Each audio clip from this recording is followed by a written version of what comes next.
संत शिरोमणि आचार्य गुरुवर श्री विद्यासागर जी महाराज की जय।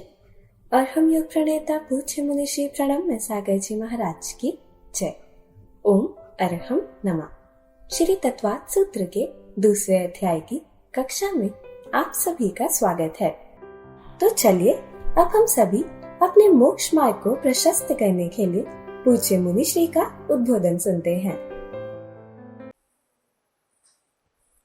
मोक्षमार्गस्य नेतारं भेत्तारं कर्मभूरतां ज्ञातारं विश्वतत्त्वानां वन्दे तद्गुणलब्धये।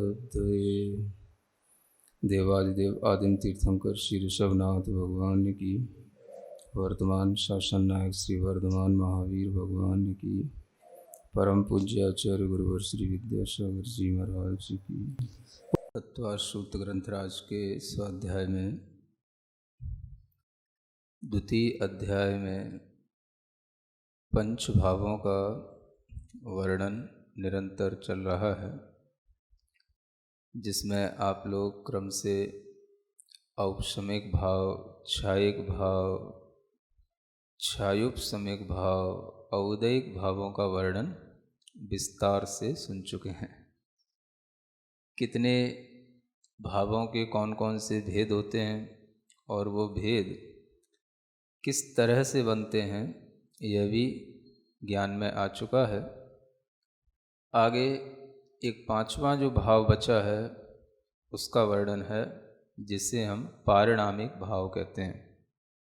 सूत्र है जीव भव्या भव्यत्वानि च।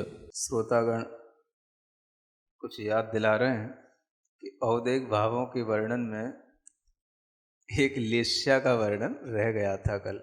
समय कम पड़ गया होगा, बाकी सब हो गया था। असंयतपना, असिद्धत्वपना और लेस्या।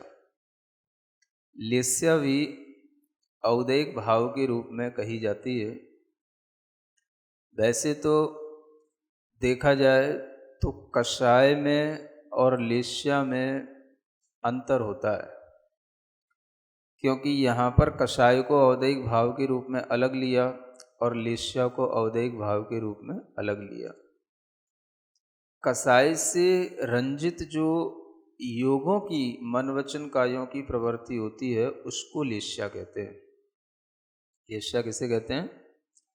मतलब अंतरंग में तो कसाएँ हों और हमारे मन वचन काय उन कसायों से रंगे हुए हों, तो उस तरह की जो मन वचन काय की जो प्रवृत्ति होगी वह लेस्या के रूप में जानी जाती है।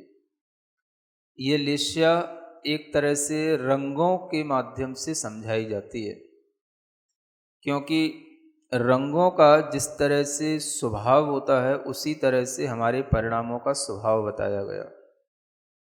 काला रंग अत्यंत निकृष्ट माना जाता है, इसलिए उसको कृष्ण लेस्या कहा गया। काले परिणाम वो थोड़ा सा जब डाउन होता है तो अशुभ लेस्या में थोड़ी कमी आती है, तो वह नील लेस्या का परिणाम कहलाता है, जिसमें नीले रंग की उपमा देकर के हमें नील लेस्या के परिणाम भावों के बारे में बताया जाता है। और फिर नील लेस्या में भी जब और अशुभता कम होती है तो वह कापोत लेस्या कहलाती है। जो कबूतर का रंग होता है ग्रे भूरे रंग का, उस तरह की लेस्या को कपोत लेस्या कहा गया। ये तीन प्रकार की अशुभ लेस्याएं हैं। जो अशुभतम कृष्ण लेस्या, अशुभतर नील लेस्या और अशुभ कापोत लेस्या। अब शुभ लेस्या में भी तीन हैं। एक शुभ के रूप में है, सबसे पहले तेजो लेस्या कहते हैं, इसी को पीत लेस्या भी कहा जाता है और इससे पीले रंग के रूप में स्वीकार किया जाता है। तो इस तरह के परिणाम शुभ होना प्रारंभ हो जाते हैं। फिर शुभ परिणाम में और बढ़ोतरी होती है तो शुभतर कहलाता है, जो कि पद्म लेस्या के नाम से कहा जाता है, जिसके परिणाम लाल कमल की उपमा के समान लाल रंग के दिए जाते हैं। और फिर अत्यंत शुभतम जो परिणाम होते हैं वो शुक्ल लेस्या के परिणाम होते हैं, जो कि सफ़ेद रंग के नाम से या सफ़ेद रंग के द्वारा समझाया जाता है। तो इस तरह से इन लेस्याओं को भी औदैहिक भावों में ही रखा है, क्योंकि ये लेस्याएँ मुख्य रूप से कसाई के ही उदय से हो रही हैं। लेकिन कसाई में और लेस्या में ये अंतर है कि कसाई में केवल कसायों का उदय है और लेस्या में कसायों के साथ मन वचन काय की प्रवृत्ति भी जुड़ी होती है। इतना अंतर समझ करके इन औदैहिक भावों की पूर्ति कर लेना। अब आगे का सूत्र पढ़ते हैं। जीव भव्या भव्यत्वानि च। यह सूत्र पारिणामिक भावों का ज्ञान कराने के लिए है। 3 प्रकार के यहाँ पारिणामिक भाव बताए गए हैं। सूत्र में भी जब संख्या वाला सूत्र आया था दूसरा, तब भी वहाँ पर 3 प्रकार के पारिणामिक भाव बताए थे। तो पहला जीव भव्य अभव्य। अब इसमें जो त्व शब्द लगा हुआ है उस त्व शब्द को सबके साथ जोड़ना। जीवत्व, भव्यत्व, अभव्यत्व, ये तीनों ही पारिणामिक भाव हैं। पारिणामिक भाव का मतलब होता है जो जीव का या किसी भी द्रव्य का जो परिणाम होता है, जिस तरह का उसका परिणमन हमेशा बना रहता है, उस परिणमन को बताने वाला जो भाव है वो पारिणामिक भाव है। परिणाम शब्द से पारिणामिक शब्द बनता है। जैसे उदय से औदयिक बनता है, क्षय से क्षयिक बनता है, वैसे ही जो परिणमन स्वभाव वाला भाव है उसी परिणाम शब्द से पारिणामिक भाव बनता है। तो यह पारिणामिक भाव की विशेषता है कि इस भाव में किसी भी तरह के कर्म की कोई अपेक्षा नहीं है। कर्म के उदय से भी नहीं होता और कर्म के विनाश से भी नहीं होता। ये पारिणामिक भाव हमेशा अनादि स्वभाव से आत्मा के अंदर बने रहते हैं। जैसे जीवत्व नाम का पारिणामिक भाव। जीवत्व नाम के इस पारिणामिक भाव में हम क्या जानें? जीवत्व किसको बोलें? अगर हम ये माने कि जो जीता है, जीता था, जीता रहेगा, उसका नाम जीव है, और वही जीव का स्वभाव है जो जीता था, जीता है, जीता रहेगा, तो जीना था, जीना है और जीता रहेगा, ये जो जीवन का उसका जो स्वभाव है, यह स्वभाव तो उसका हमेशा हमें बदलता हुआ दिखाई देता है। जीव का जो जीवत्व स्वभाव है वह जीवत्व स्वभाव हमेशा गति से गत्यांतर होने पर, कर्मों के जो उदय चल रहे हैं उनका जब नाश हो गया, दूसरा जन्म हो गया, तो फिर दूसरा जीव का जीवत्व शुरू हो गया। इस तरह से इसमें हमें परिवर्तन दिखाई देता है। कभी जीव एक इंद्रिय के साथ जी रहा है, कभी जीव 5 इंद्रियों के साथ जी रहा है। 10 प्रकार के प्राण बताए गए हैं, उन प्राणों से जीवन होता है, उन प्राणों से जीव जीता है। तो उनमें भी 4 प्राण से भी जी सकता है, 10 प्राण से भी जी सकता है। ठीक है? तो प्राणों से जीवन जी रहा है, यह इसका जीवत्व स्वभाव है या इसका जीवत्व स्वभाव कुछ और है? ये जो जीवत्व स्वभाव है ये तो बदल रहा है।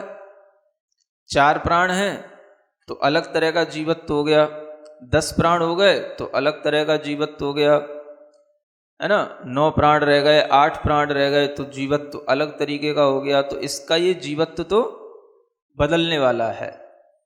इस जीवत्व स्वभाव को नहीं लेना यहाँ पर उस स्वभाव को लेना जो कर्म के उदय से रहित हो। ये तो कर्म के सहित हो गया। एक इंद्रियपना मिला, पंचेंद्रिय प्राण के साथ जी रहा है। 10 प्राण जिसको मिले वो पंचेंद्रिय संगी जीव होगा। जब उसके लिए संगी से असंगी हो गए तो प्राण छूट गए, 10 के 9 रह गए, है ना। एक इंद्रिय से 2 इंद्रिय हुआ, 4 के 6 हो गए। तो ये सब तो जो बदल रहा है ये कर्म के कारण से हो रहा है। अगर हम इसको ही यहाँ पर जीव मानेंगे तब तो फिर ये पारिणामिक भाव बैठेगा ही नहीं, क्योंकि पारिणामिक भाव किसको कहा गया? जो कभी कर्म के उदय, क्षयोपशम आदि की कोई अपेक्षा नहीं रखता। तो ऐसा जीव का स्वभाव लेना, ऐसा जीव का भाव लेना जिसमें कि वह हमेशा हमेशा एक जैसा रहे, वो पारिणामिक भाव जीवत्व का जो होगा तो वह कहलाएगा चैतन्य पारिणामिक भाव। क्या बोलेंगे उसको? है ना, 10 प्राणों से जी रहा है, जीता था, ये वाला यहां पर फिट नहीं बैठेगा। कौन सा फिट बैठेगा? जो चैतन्य रूप पारिणामिक भाव है ये हमेशा रहेगा। समझ आ रहा है? जिसे हम बोलते हैं द्रव्य संग्रह, तो पढ़ चुके ना अब आप लोग। निश्चय नय दो दुचेदना जस, निश्चय नय से तो उसके चेतना ही प्राण है। बाकी के 10 प्राण है वो तो व्यवहार आदो, वो तो व्यवहार से है ना।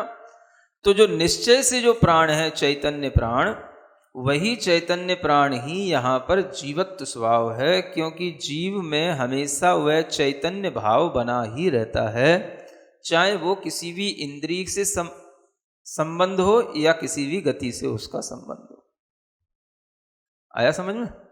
तो यहाँ पर पारिणामिक भाव से, जीवत्व से क्या लेना? चैतन्य मात्र पारिणामिक भाव लेना। ठीक है ना। ये पारिणामिक जो चैतन्य स्वभाव है, इसमें किसी कर्म की अपेक्षा नहीं है, ये उसका अनादि अनिधन पारिणामिक स्वभाव है। जीव हमेशा से चैतन्य था, है और रहेगा। प्राण तो छूटेंगे भी, नए भी बनेंगे, कभी कम भी होंगे, कभी ज़्यादा भी होंगे, है ना। और जब सिद्ध बन जाएगा तो वहाँ तो कोई प्राण होते ही नहीं, जो बचेगा वो कौन सा प्राण होगा? तो बस ही चैतन्य प्राण रहेगा। ठीक है। तो जो प्राण, जो जीवत्व स्वभाव किसी कर्म के उदय की अपेक्षा न रखता हो, वह चैतन्य स्वभाव है, उसी को यहाँ पारिणामिक भाव कहा गया है। ये तो पहला हो गया। दूसरा क्या है? भव्यत्व नाम का पारिणामिक भाव।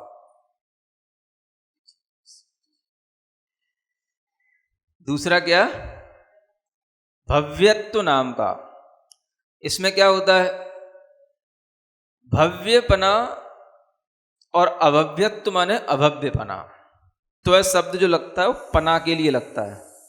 पना जानते हो? पना नहीं जानते हो? आम का पना। अरे हाँ, वही पना है? हाँ, वही तो पूछ रहा हूं। हाँ, तो आम का पना क्या होता है? आम जो दिख रहा है वो अलग है, और आम का पना जो आया गया वो अलग है। पना माने क्या हो गया? उसका रस, उसका भाव, है ना। तो वही यहाँ पे है। भव्य कहने से तो भव्य एक जो है उसका कोई एक तरीके का गुण हो गया, लेकिन उस गुण का जो रस है तो वह लग जाने से क्या हो जाता है? उसका भाव आ जाता है, उसका जूस निकल के आ जाता है उसमें, है ना। भव्यत्व माने भव्यपना, अभव्यत्व अभव्यपना, है ना। तो भव्यपने का मतलब हो गया कि भव्यता का जो उसके अंदर रस है वह यहां पर भव्यत्व के भाव से जाना जाता है। अब अभव्यत्व का मतलब हो गया अभव्यपना, यानी अभव्य ही जिसका स्वभाव या रस है उसका नाम अभव्यत्वपना हो गया, अभव्यत्व भाव हो गया। अब आप देखो, कई बार लोग पूछते रहते हैं भव्य अभव्य के बारे में, तरह तरह की शंकाएं रखा करते हैं। एक बार आपको अच्छे ढंग से इन चीजों को समझ लेना चाहिए। ये क्या बताया जा रहा है? पारिणामिक भाव बताया जा रहा है ना। तो ये पारिणामिक भाव भव्यत्व और अभव्यत्व में से दोनों पारिणामिक भाव जीव में होंगे, या एक जीव में एक ही ये वाला पारिणामिक भाव होगा? समझ आ रहा है? जीवत्व पारिणामिक भाव तो सभी जीवों में है, लेकिन भव्यत्व सभी जीवों में है या कुछ जीवों में होगा? समझ आ रहा है? तो ये समझना है, जो भव्यत्व पारिणामिक भाव है उस वाले जीव अलग होंगे, और अभव्यत्व पारिणामिक भाव को लिए हुए जीव जो होंगे वो अलग होंगे। ये दोनों भाव एक दूसरे के विरोधी हैं। कैसे हैं? हाँ, एक साथ नहीं रह सकते दो भाव। समझ आ रहा है? इसको बोलते हैं सह अनवस्था विरोध। एक साथ दो ऐसे चीजों का रहना जो संभव ना हो उसे सह अनवस्था विरोध कहा जाता है, सहानवस्था विरोध, है ना। तो दो चीजें एक साथ नहीं रह सकती। कौन कौन सी? भव्यपना और अभव्यपना, है ना। ये जैसे कि अग्नि में शीतलता, क्या? अग्नि में शीतलता, तो अग्नि में शीतलता नहीं हो सकती। उष्णपने के साथ में शीतल गुण नहीं रह सकता, ये विरोधी है। समझ आ रहा है? काले पने के साथ में सफेद पना, है ना, तो वो नहीं रह सकता है। दोनों एक साथ नहीं रह सकते, दोनों पर्याय। इसी तरीके से भव्यपना अभव्यपना ये एक साथ नहीं रह सकते, है ना। और समझना हो तो जैसे कुत्ता और बिल्ली दोनों एक साथ बैठ नहीं सकते, चूहा और बिल्ली, सर्प और नेवला, इनमें सह अनवस्था विरोध है। आएगा समझ में? ऐसे ही जिन जीवों में भव्यत्व नाम का भाव पाया जाएगा उनमें अभव्यत्व नहीं होगा, और जिनमें अभव्यत्व नाम का भाव पाया जाएगा उनमें भव्यत्व नहीं होगा, क्योंकि ये द्रव्य का स्वभाव है। किसका स्वभाव है? द्रव्य का। पारिणामिक भाव होने के कारण से द्रव्य का वह स्वभाव किसी भी कर्म की अपेक्षा से नहीं है। समझ आ रहा है? यानी भव्य जीव भव्य ही रहेगा, अभव्य जीव अभव्य ही रहेगा। भव्य क्या कहलाता है? तो आचार्य कहते हैं जिसमें सम्यक दर्शन आदि प्राप्त करने की योग्यता का सद्भाव हो उसे भव्य जीव कहते हैं। क्या हो? हाँ, जिसमें सम्यक दर्शन आदि प्राप्त करने की योग्यता तो हो, है ना। योग्यता का सद्भाव होने का नाम भव्यपना है। और जिसमें सम्यक दर्शन आदि प्राप्त करने की योग्यता ही ना हो वह कहलाएगा अभव्य।